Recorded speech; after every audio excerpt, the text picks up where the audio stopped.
Dr. Jason Glass.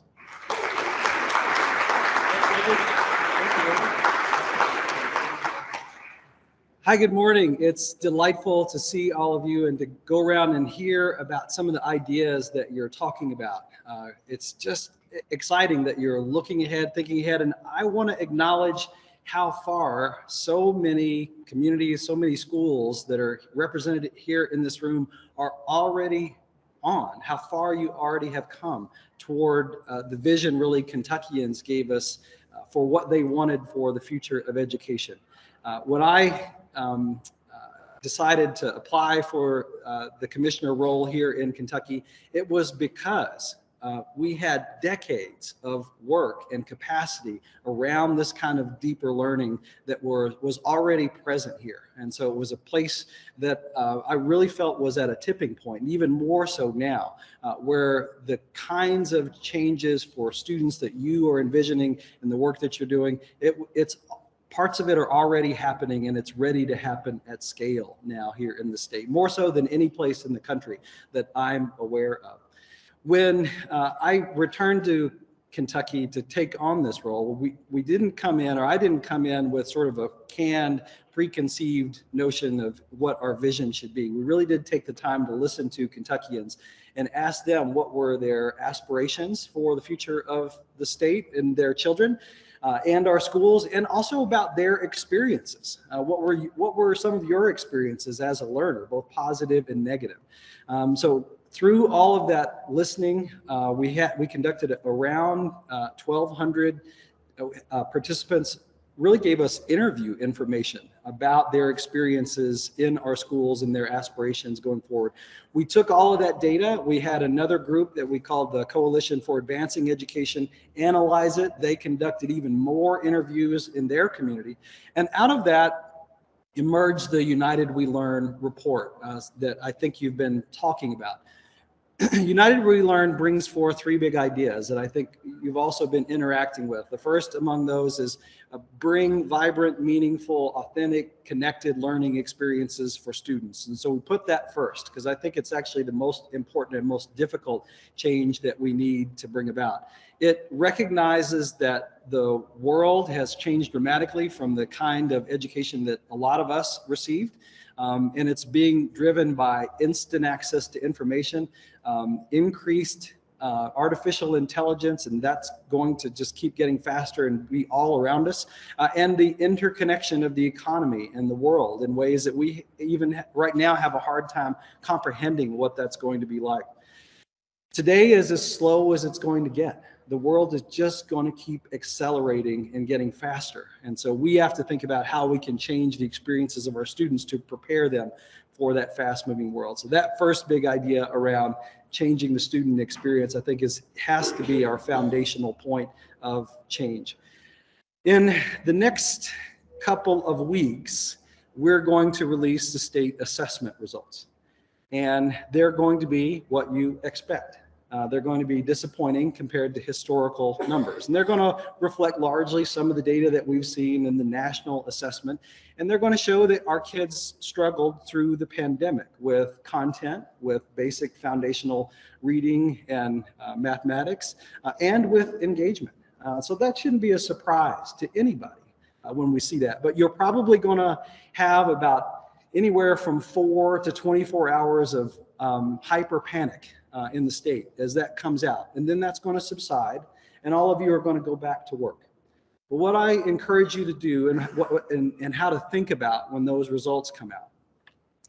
Yes, content knowledge, foundational literacy, and numeracy are critically important. They're really important so that our students are able to engage in deeper learning. But we don't do our kids any favors if we hyper-focus on foundational content at the expense of engagement.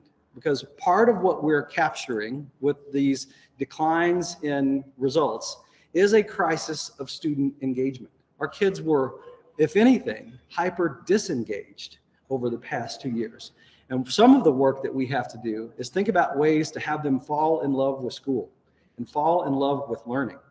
And we can have it all. We can teach foundational literacy and numeracy. We need to teach foundational literacy and numeracy. We do have to approach that work urgently and make sure that we're catching our kids up in those foundational areas that they missed. And we have to think about how can we do that in a way that engages them and prepares them for the world that they're going to inherit. Some of you have heard me talk about my maternal grandfather, Joe Willis Wilson Howell. And Joe Howell was a tobacco farmer in Metcalfe County.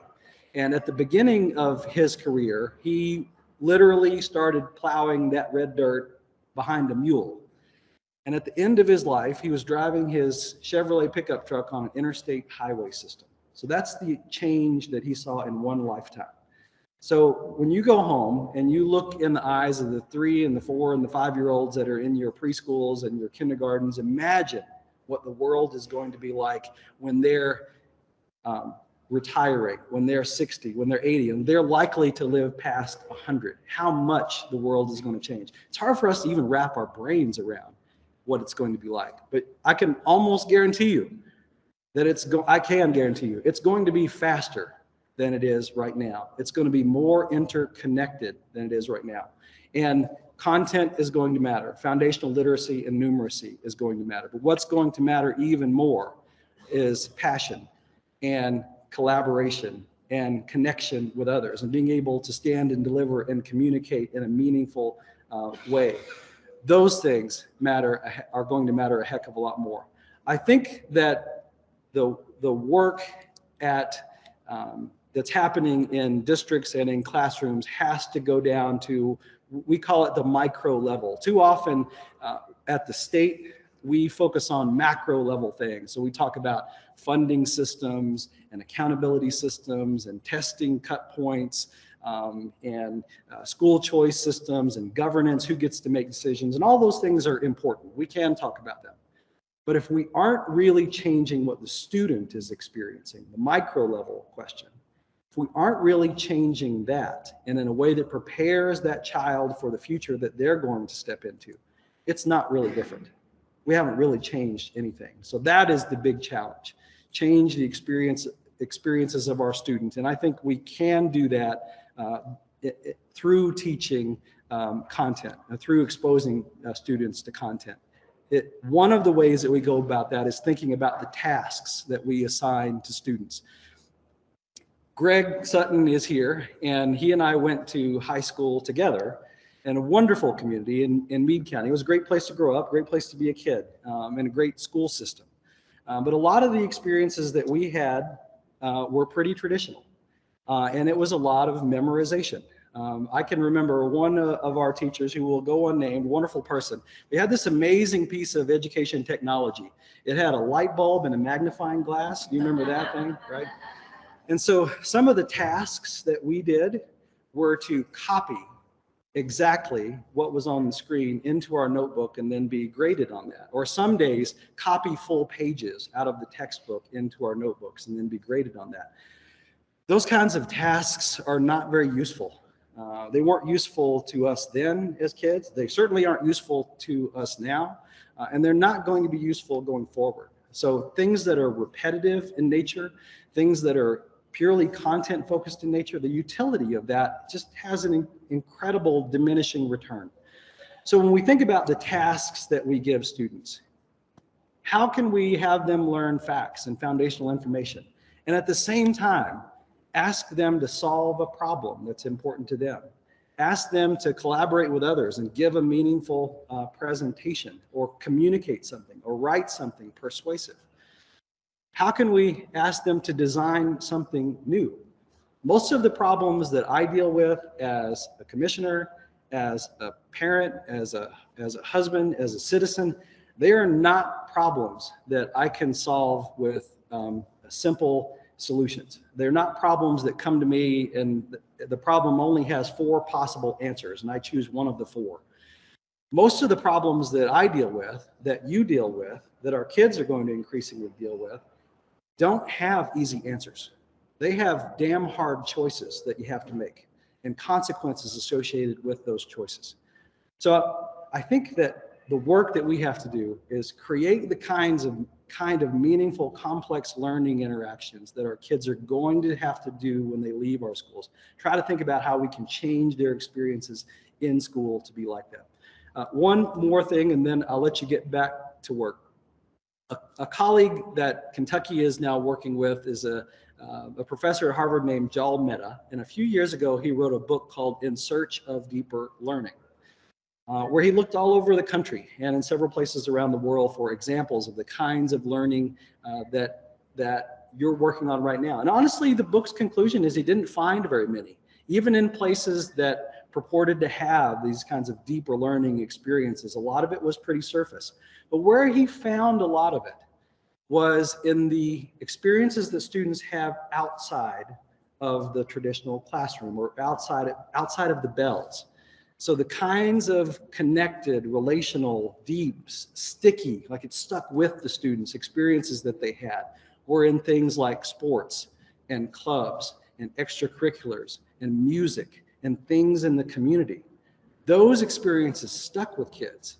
And the adults that he talked to, they relayed that those kinds of experiences were much more meaningful to them. So how can we think about the experiences kids have that are quote unquote extracurricular? What makes those sticky? What makes those meaningful? And how can we make the experiences that kids have between the bells more like that?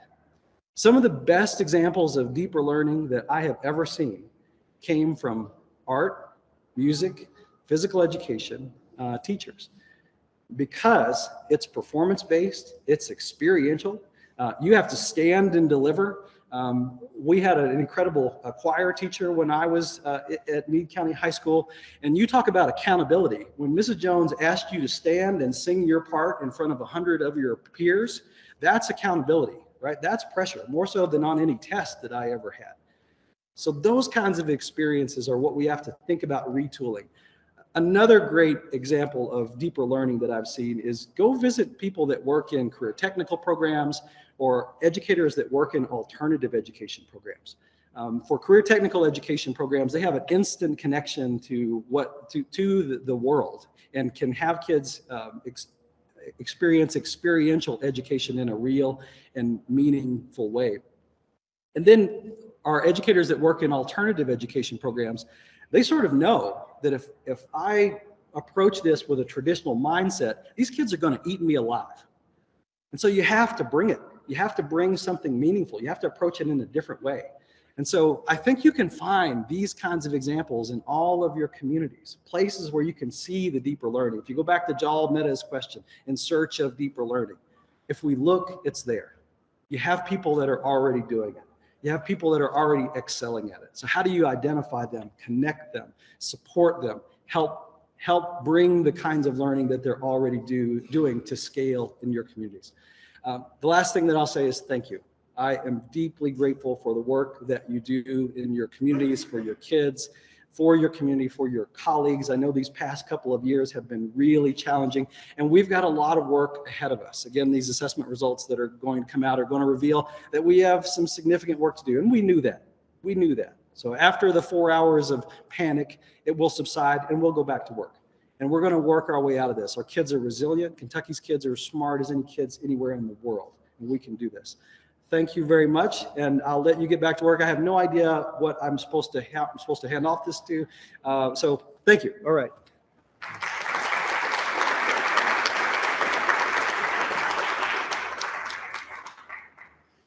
All righty. Thank you again, Commissioner, for joining us today. We really appreciate it. Edna, is it? Hi. Well, thank you, Edna. We're going to keep Sarah walking because so she was running over there to bring you the microphone just as you finished. And I came up here so you wouldn't have to run all the way back to here, Sarah. Thank you. So the question really is around how do we change educator preparation programs to match this kind of change? Edna, I think your leadership in that has been really helpful, pulling together the deans of the colleges of education around the state. And my sense is that there's a willingness from them to do this kind of work. I think when we talk about the kinds of shifts in learning that y'all are working on today, it's why most of us got into education, was to teach like this. I see a lot of our instructors or educators who are still using traditional stand and deliver methods, and maybe they're doing that because it's what they're used to, or it's what they were taught to do. It's what they experienced themselves. There's an important concept that Joel Mehta and his colleague John Watkins talk about in synergy. And synergy has all sorts of meanings, but in this context, what they mean is the experiences that adults have and the experiences that we want to see students have a connection. There's a synergy. Part of the problem is that the adults don't know what it means when we talk about deeper learning or authentic experiences or something in a formal school setting. They haven't experienced that themselves. And so it's hard for them to make that leap. So I think when it comes to the work that we do as adults, those of you in here that are leading professional learning in some form in your districts or in higher education, you have to think about, how can I replicate and model what deeper learning looks like for the adults, and so that they've got a better idea of how to do that for our students. So I think, Edna, honestly, there's a willingness to bring this kind of change. I am willing to work with and run with all of those that want to make that shift, and I think Kentucky's at a tipping point for that. But for all of us, I think we have to support our adult learners in seeing and experiencing the same kinds of shifts that we want to bring about for kids. Thank you. Thank you. I didn't know this was going to be a Q&A, so here we go. Yeah. Dr. Glass, I think you bring up an excellent point, though, about our exhibition that Ron was doing a wonderful job planning for us at the end of the year. I think that's a fantastic opportunity to not keep that work in this circle, right? The most powerful learning is going to be when you expose new communities, people on the edge of thinking about their work differently, to your ideas and the work that you're doing. But I think, to Dr. Glass's point, they have to be engaged. The meaningful experiences that you reflected on were that way because you experienced something different. And so just think about in your own communities and context how you can engage adults so that they see something different. They have to experience it to move forward as well. So Sarah, sometimes, and I think it sort of was implicit in Edna's question, it's sort of, what do you do with the curmudgeon, right? The people that they don't want to do this, they don't think it's a good idea, they're resistant. And I don't know the exact answer to that, but I'll tell you how I approach it. I don't care about them because I have enough people that want to do this. And that's who I'm going to expend my time and energy working with. And for those that don't, just do whatever you want then. But I think there's enough energy and there's enough recognition that these kinds of learning shifts need to happen. The evidence of it is right here in this room. That we should run with the people that want to run. And eventually we'll get there. And as in my time as a superintendent, I learned this the hard way.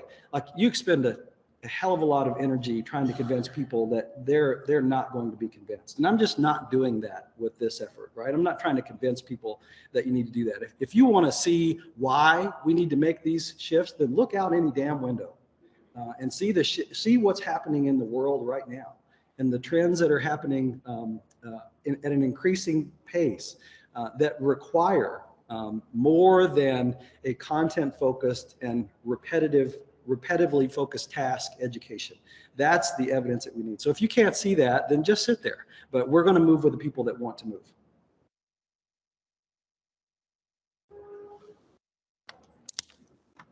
Okay. Thank you all very much.